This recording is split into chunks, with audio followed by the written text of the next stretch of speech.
May arrest warrant na laban kay resigned Congressman Zaldico pero di pa rin malinaw kung mapapauwi ito ng bansa. Na kanino nga ba ang bola para humarap sa korte ang dating kongresista? Ang detalye sa Agenda Weekend Report ni Joash Malimban. Is not coming home. Ayaw niyang umuwi para patotohanan yung kanyang mga sinasabi. Wala namang hindi po. Pwede ba namang lalabas ka sa social media sabay makapakulong ako ng tao based on what you said? Hindi po ganoon. Proseso po ng hustisya ang ating sinusunod dito. Okay? Pending na sa Sandigan Bayan ng isang motion para kanselahin ang pasaporte ni former Ako Bicol Representative Zaldico.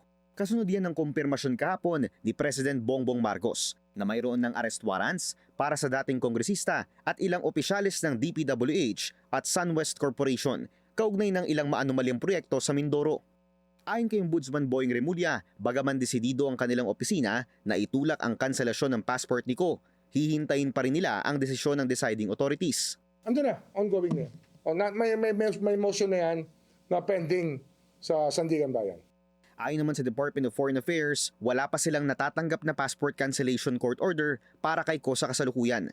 Sa inilabas na statement ng ahensya, kailangan umano nila ng isang official court order para makapagkansela ng isang pasaporte, alinsunod sa New Philippine Passport Act. Hindi raw sapat na mayroong issued arrest warrants.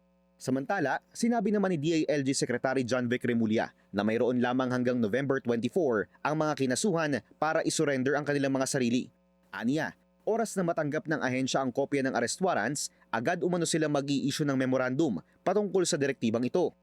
Magsasagawa umano ng manhunt operations ang mga law enforcement agency kapag hindi voluntaryong sumuko ang mga personalidad na kasama sa mga hinainan ng arrest warrants. Dagdag pa ni Secretary Remulla, posible rin sila makipag-coordinate sa Interpol sakaling hindi umuwi ng bansa at voluntaryong sumuko si Ko.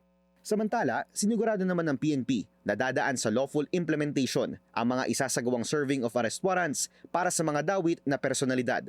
Para sa Agenda Weekend, Joash Malimban, Billionaire News Channel.